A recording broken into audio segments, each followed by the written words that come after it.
அதாவதுங்க, நீங்க தேர்தலை நடத்துங்க, நடத்தாம போங்க. அது பற்றியெல்லாம் எங்களுக்கு பிரச்சனை இல்ல. மக்கள் வீதிக்கு வீதி போராட்டம் பண்றாங்களே, அதை பற்றியும் எங்களுக்கு பிரச்சனை இல்ல. ஆனால் ஆட்சியிலும் அதிகாரத்திலும் பங்கு தந்தே ஆகணும் அப்படின்னு திமுக கூட்டணி கட்சிகளான விசிக, காங்கிரஸ் கட்சிகள் ஒரு பக்கம் போர் கொடி தூக்கிட்டு இருக்கும் பொழுது அவங்களை எல்லாம் நம்பாமல் அண்ணா திமுகவில் இருக்கக்கூடிய சட்டமன்ற உறுப்பினர்களை மட்டுமே நம்பி 2026க்கான தேர்தலை சந்திக்க தயாராகி கொண்டிருக்கிறது அறிவாலயம். தஞ்சாவூர் மாவட்டத்தை பொறுத்த வரைக்கும் 6 சட்டமன்ற தொகுதிகள் இருக்குது. அதுல ஒரு தொகுதி ஒரத்தநாடு. அந்த தொகுதியில 2001 காலகட்டத்திலேயே சட்டமன்ற உறுப்பினராக இருந்தவர் அதிமுகவை சார்ந்த வைத்திலிங்கம் ஐயா அவர்கள். சாதாரணமாக இருந்த ஒரு நபரை உச்சாணி கொம்பில் உட்கார வைத்து அழகு பார்த்தது புரட்சி தலைவி அம்மா அவர்கள். அப்படிப்பட்ட வைத்திலிங்கம் ஐயா இன்றைக்கு சட்டமன்ற உறுப்பினர் பதவியை ராஜினாமா செய்துவிட்டு அறிவாலயம் பக்கம் போய் திமுகவில் ஐக்கியமாயிருக்கிறார், உடன்பிறப்புகளுடன் ஐக்கியமாகி இருக்கிறார். இதுதான் இன்னைக்கு தலைப்பு செய்தியாக வந்து கொண்டிருக்கிறது, வைரல் செய்தியாகவும் வந்து கொண்டிருக்கிறது. அவங்களுக்கு கொஞ்சம் கூட கூச்ச நாச்சம் எல்லாம் கிடையவே கிடையாது. கொள்கையை மாத்துற மாதிரி வேட்டியை மாத்திட்டு அவங்க பாட்டுல அறிவாலயம் பக்கம் போயிடுவாங்க. இதற்கு முன்னாடி மனோஜ் பாண்டியன் போனாரு, செங்கோட்டையன் தாவாக்கா பக்கம் போனாரு, அதற்கு முன்னாடி பாத்தீங்கன்னா அன்வர் ராஜா போனாரு, எம்பி மைத்ரேயன் போனாரு. இந்த மாதிரி ஒரு லிஸ்டே நம்ம கொடுக்கலாம்.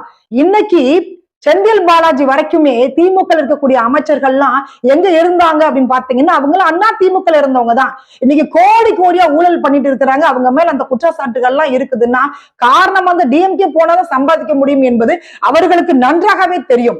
அதனாலதான் டிஎம்கே என்ன பண்றாங்கன்னா 50 வருட காலங்களாக அந்த கட்சிக்கு உடன்பிறப்புகள் கொடி கட்டி தோரணம் கட்டி இரவும் பகலும் வந்து வேலை பார்த்து அவங்கள ஆட்சி அரியணையில அமர வைத்த அந்த தொண்டர்களை நம்பாமல் அந்த தொண்டர்களுக்கு குறைந்தபட்சம் ஒரு பதவி கூட கொடுக்காம அண்ணா திமுகவில் இருந்து போகக்கூடியவர்களை தக்க வைத்துக் கொள்ள வேண்டும் என்பதற்காகவே போன ஒண்ணு அமைச்சர் பதவி தூக்கி கொடுத்துட்டாங்க. செந்தில் பாலாஜிக்கு அமைச்சர் பதவி எப்படிங்க கிடைச்சது? அப்படிதான் கிடைச்சது. திமுகவை பொறுத்த வரைக்கும் அனுபவம் உள்ள உடன்பிறப்புகள் இல்லையாங்க, இந்த அமைச்சர் பதவிக்கு தகுதியான ஆட்கள் அங்க இல்லையாங்க. அப்படியெல்லாம் டிஎம்கே ஒரு நாளும் பார்த்ததாக சரித்திரமே கிடையாது. இன்னைக்கு ஐயா துரைமுருகன்லாம் எவ்வளவு பெரிய அனுபவசாலிங்க. அந்த காலகட்டத்தில இருந்தே கலைஞரோட விசுவாசியாக இருந்த அவருக்கு துணை முதல்வர் ஆவதற்கு கூட தகுதி இல்லைன்னா பாருங்க நீங்க. அங்க இருக்கக்கூடிய உடன்பிறப்புகள் ஒரு விஷயத்த புரிஞ்சுக்கணும். உங்களுக்கு முக்கியத்துவம் கொடுக்கறத விட அண்ணா திமுகவிலிருந்து யாராவது வந்தால்தான் திமுக வந்து முக்கியத்துவம் கொடுக்கும். அதனால உடன்பிறப்புகள் முதல்ல அண்ணா திமுகவில் நீங்க சேர்ந்துடுங்க. அப்பதான் ஒரு பதவி குறைந்தபட்சம் ஒரு வார்டு கவுன்சிலராகவது நீங்க ஆக முடியும். அண்ணா திமுக வேஷ்டியை கட்டிட்டு திமுக வேஷ்டியை கட்டிட்டு அறிவாலயம் போன ஐயா வைத்திலிங்கம் அவர்கள் தஞ்சாவூர் மாவட்டம் மொரத்தநாடு தொகுதியில 2001 காலகட்டத்துல சட்டமன்ற உறுப்பினராக இருந்தாங்க. அதற்கு பிறகு மாநிலங்களவை உறுப்பினராக இருந்தாங்க, அமைச்சராக தொழில்துறை அமைச்சராக இருந்தாங்க, வீட்டு வசதி மற்றும் ஊரக வீட்டு வசதி அமைச்சராக இருந்தாங்க, வனம் மற்றும் சுற்றுச்சூழல் அமைச்சராக இருந்தாங்க. இத்தனை பதவிகளை கொடுத்து அழகு பார்த்தவர் புரட்சி தலைவி அம்மா அவர்கள், நம்முடைய புரட்சி தமிழன் இபிஎஸ் அவர்கள்.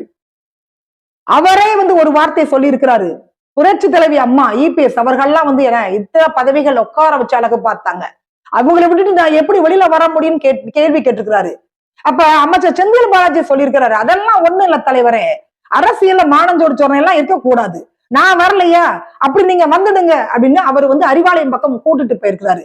அதற்கு முக்கியமான காரணம் என்ன, அதற்கு வலை வீசியது யாருன்னு பாத்தீங்கன்னா நம்மளுடைய பள்ளிக்கல்வித்துறை அமைச்சர் அன்பில் மகேஷ் இல்ல, அவங்களுடைய ஒய்ஃபும் நம்ம வைத்திலிங்கம் ஐயாவும் ஒரே பகுதியை சார்ந்தவங்க, இன்னும் சொல்ல போனால் உறவினர்கள். அதனால அவங்க வீசின வலையில ஐயா வந்து அறிவாலயம் பக்கம் போயிட்டாப்ல. அதுவும் வந்து தலைமை வந்து வாக்கு கொடுத்திருக்கிறாங்க. டிஎம்கேல 50-60 வருட காலங்களாக கோமணத்தை மட்டுமே கட்டி வாழக்கூடிய உடன்பிறப்புகளுக்கு மத்தியில ஐயா போன உடனே அமைச்சர் பதவி நான் கொடுத்துடுறேன், எம்பி பதவி நான் கொடுத்துட்றாங்க அப்படின்னு வாக்கு கொடுத்துருக்காங்க. இன்னொரு விஷயம் பாத்தீங்கன்னா வைத்திலிங்கம் ஐயா அங்க போனது நம்மளுடைய மூத்த அமைச்சரான KN நேருக்கெல்லாம் ஆகவே ஆகல, சுத்தமா பிடிக்கல. ஆமாங்க, அண்ணா திமுக இருந்து வர்றவங்களுக்கு எல்லாம் நீங்க அமைச்சர் பதவி தூக்கி கொடுத்துட்டீங்கன்னா அப்ப நாங்க எதுக்குங்க இங்க இருக்கிறோம் அப்படின்ற மாதிரி ஒரு கேள்வி வரத்தானே செய்யும். அதுவும் போக ஐயா KN நேரு செய்த ஊழல் பட்டியெல்லாம் பார்க்கும் பொழுது டிஎம்கே இருந்தாதானங்க அது சாத்தியமாக இருக்கும். அப்ப அவங்களுக்கு அந்த கவலை வரத்தானே செய்யும். இதெல்லாம் தாண்டி 2016 காலகட்டத்துக்கு பிறகு அம்மாவுடைய மறைவுக்கு பிறகு ஓபிஎஸ் முதல்வராக இருந்தாரு. அதற்கு பிறகு சசிகலா அம்மா வந்து மிரட்டி பதவியை வந்து ராஜினாமா செய்ய வைத்தாங்க அப்படின்னு சொல்லிட்டு நேரடியாக புரட்சி தலைவி அம்மாவுடைய சமாதியில போயிட்டு தர்ம யுத்தம் நடத்தினாரு. அதற்கு பிறகு பாத்தீங்கன்னா சசிகலா அம்மா தான் தெய்வம் என்று சொன்னாரு. ஓபிஎஸ் நம்பி நிறைய பேரு வைத்திலிங்க மாதிரியான ஆட்கள்லாம் வெளியில போனாங்க. இபிஎஸ் எதிர்த்து போர்க்கொடி தூக்கி வெளியில போனாங்க. வெளியில போனவங்களோட எதிர்காலம்லாம் என்னவாக இருக்குன்னு போய் பாருங்க. அதுவும் போக வந்து இபிஎஸ்க்கு எதிராக அதிமுக தொண்டர்கள் ஒருங்கிணைப்பு குழு அப்படின்னு ஒண்ணு ஆரம்பிச்சாங்க. அப்புறம் கலகமாக அதை மாற்றினாங்க. இப்ப அந்த குழுவுல யாரு இருக்காங்கன்னு பாத்தீங்கன்னா யாருமே இல்ல.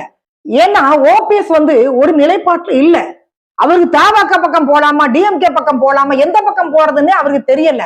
அவர் நம்பி போனது தப்பு அப்படின்னு இப்ப அங்க உள்ள ஆதரவாளர்கள்லாம் ஃபீல் பண்ணிட்டு ஆளுக்கு ஒரு கட்சி தேர்ந்தெடுத்து போயிட்டு இருக்கிறாங்க. இதெல்லாம் வந்து இபிஎஸ் எதிர்த்து அவங்க நடத்திய நாடகங்கள். ஏன்னா ஓபிஎஸ் மாதிரியான ஆட்கள்லாம் முன்வைத்த கோரிக்கை என்ன இபிஎஸ் கேட்டீங்கன்னா, தலைமையில பதவியில வந்து பங்கு வேணும்னு கேட்டாங்க. எப்படி இன்னைக்கு வந்து விசிக்க காங்கிரஸ் கேட்கறாங்க அதே மாதிரி கேட்டாங்க. இன்னைக்கு டிஎம்கே அழுத்தம் திருத்தமாக சொல்றாங்கல்ல, ஒரே ஒரு வார்த்தையை வந்து உச்சரிக்கிறாங்க எப்போதுமே, மத்தியில கூட்டாட்சி, மாநிலத்தில் சுயாட்சி. மாநிலத்தில் நாங்க பங்கு தரவே மாட்டோம். அது விசிக்க காங்கிரஸ் எப்படிப்பட்ட கட்சியாக இருந்தாலும் சரி, எவ்வளவு விழுக்காடு தொண்டர்களை வைத்திருந்தாலும் சரி, ஓட்டு வங்கி வைத்திருந்தாலும் சரி, நாங்க அதெல்லாம் பண்ணவே மாட்டோம்ன்றதுல உறுதியா இருக்கிறாங்க. அதனால இபிஎஸ் மட்டும் எப்படிங்க கொடுப்பாரு? அந்த காலகட்டத்தில இருந்து புரட்சி தலைவர் எம்ஜிஆர் 1972 கட்சி ஆரம்பிக்கிறாங்க. அன்னையில இருந்து இன்னைக்கு வரைக்கும் மொட்டை தலைமையில தான் ஆட்சி நடந்துட்டு இருக்குது. அப்ப வேணும்னே வந்துட்டு நீங்க டிஎம்கே போகணும்னா நீங்க டிஎம்கே பக்கம் போகலாம், யாருமே இங்க தடுக்கல. அதை விட்டுட்டு இந்த ஒரு கோரிக்கை அழுத்தம் திருத்தமாக வைத்து இதை காரணமாக வைத்து நீங்க அறிவாலயம் பக்கம் போகணுன்ற அவசியம் இல்ல. இபிஎஸ் எதிர்த்து அத்தனை போராட்டங்கள், அத்தனை ஆர்ப்பாட்டங்கள், அத்தனை கண்டனங்கள் எல்லாம் வந்து தெரிவிச்சாங்க பொது வெளியில. இன்னைக்கு சிங்கம் சிங்களாகத்தான் இருக்கும்ன்ற மாதிரி யார் வேணாலும் போங்க, நீங்க என்னோட நிலைப்பாட்டில் நான் மாறவே மாட்டேன் அப்படின்னு உறுதியாக இருக்கக்கூடிய ஒரு பர்சன் புரட்சி தமிழன் இபிஎஸ் அவர்கள் மட்டும்தான். திமுக இன்னைக்கு வரைக்கும் வாய் திறந்து பேச மாட்டாங்க. எங்க தலைமையிலான ஆட்சி மட்டும் தான் அமையன்றதே பேச மாட்டேன்றாங்க. கூட்டணி இருக்கா இல்லையான்றதையும் தெளிவா பேச மாட்டேன்றாங்க. ஆனா தைரியமாக வெளிப்படையாக ஆமாங்க யார் வேணாலும் கட்சியில இருங்க, இல்லாம போங்க, அறிவாலயம் பக்கம் எத்தனை பேர் போனாலும் பரவாயில்ல, சிங்கிளாக நின்று நான் வந்து இந்த ஆட்சியை பிடிக்கிறேன்ற ஒரு தைரியம் யாருக்குங்க வரும்? அதுவும் போக தங்க தமிழ் செல்வன்ல இருந்து நிறைய பேர் வந்து திமுக போனாங்க, இன்னைக்கு அடையாளம் தெரியாம இருக்கிறாங்க. தங்க தமிழ் செல்வன் தலைப்பு செய்தியாக ஒரு காலகட்டத்துல வந்துட்டு இருந்தார் அதிமுக இருக்கும் பொழுது. நம்முடைய PH பாண்டியன், மனோஜ் பாண்டியன் இவங்க எல்லாம் வந்துட்டு தலைப்பு செய்தியில வந்துட்டு இருந்தாங்க. எப்போதுமே அவங்களுடைய முகங்களை வந்து நம்ம பார்க்க முடியும். இப்ப டிஎம்கே பக்கம் போன பிறகு அடையாளமே இல்லைங்க. இன்னைக்கு பாத்தீங்கன்னா ஓபிஎஸ் அவர்களுடைய கூடாரம் என்பது காலியான கூடாரமாக மாறிவிட்டது. செங்கோட்டையன் இங்க இருந்து தமாக பக்கம் போனாரு. இப்ப செய்தி என்னன்னு பாத்தீங்கன்னா அந்த கட்சியில யாருமே செங்கோட்டையனை மதிக்கிறதாவே இல்லையா. புரட்சி தலைவி அம்மா சொன்ன மாதிரி அண்ணா திராவிட முன்னேற்ற கழகம் என்பது நான் மறைந்தாலும் கூட இந்த கட்சி என்பது 100 ஆண்டுகள் நிலைத்து நிற்கும் சொன்னாங்க. அதே மாதிரி 2017 காலகட்டத்துல இந்த பிரச்சனைகள்லாம் வருது. தர்ம யுத்தத்தை எல்லாம் ஓபிஎஸ் ஆரம்பிச்சுட்டு இருக்கும் பொழுது அனைவரும் சேர்ந்து அதிமுகவில் இருக்கக்கூடிய அனைவரும் சேர்ந்துதான் வந்து ஒரு மனதாக இபிஎஸ் வந்து முதல்வர் ஆக்குனாங்க. அதே மாதிரி பொதுச் செயலாளராகவும் ஆக்குனாங்க. அப்படிப்பட்டவர்கள்லாம் வந்து இபிஎஸ்க்கு எதிராக போர்க்கொடி தூக்கிட்டு இருக்கும் பொழுது எப்படி இபிஎஸ் ஆல வந்து ஆட்சியை ரன் பண்ண முடியுன்ற ஒரு கேள்வியெல்லாம் எதிர்கட்சிகள் வைக்கும் பொழுது கிட்டத்தட்ட 4.5 வருட காலங்கள் வந்து ரொம்ப சிறப்பாக ஆட்சி நடத்தி முடித்தவர் புரட்சி தமிழன் இபிஎஸ் அவர்கள். அதே மாதிரிதான் இப்பவும் கேள்வி வைக்கிறாங்க. அதிமுகவில இருந்து இப்படி ஒவ்வொருத்தரா போயிட்டே இருந்தா எப்படிங்க வந்து நீங்க ஆட்சியை பிடிப்பீங்க? எல்லாத்தையும் அரவணைச்சு போகணும்ல அப்படின்றாங்க. அதற்கான பதில் வந்து 2026 சட்டமன்ற தேர்தல நிச்சயமாக கிடைக்கும். அரசியல ஒரு ராஜதந்திரி என்று கலைஞர் கருணாநிதி அவர்களை சொல்லுவாங்க. அப்படிப்பட்ட கருணாநிதி அவர்களையே 10 ஆண்டுகள் வீட்டுல உட்கார வைத்தது அதிமுக. இபிஎஸ் வந்து ஆட்சியை பிடித்து விடக்கூடாது என்பதுல ரொம்ப தெளிவாக டிஎம்கே இருக்காங்க. அப்படிப்பட்ட டிஎம்கே வீசின விலையில சிக்கி அதிமுக இருக்கக்கூடிய இந்த மாதிரியான சட்டமன்ற உறுப்பினர்கள் எல்லாம் போறாங்க இல்லையா, அவங்கள பார்த்து ஒரு கேள்வி கேட்கிறேன். செங்கோட்டையனாவது தமாக பக்கம் போயிட்டாரு, பரவாயில்ல விடுங்க நீங்க.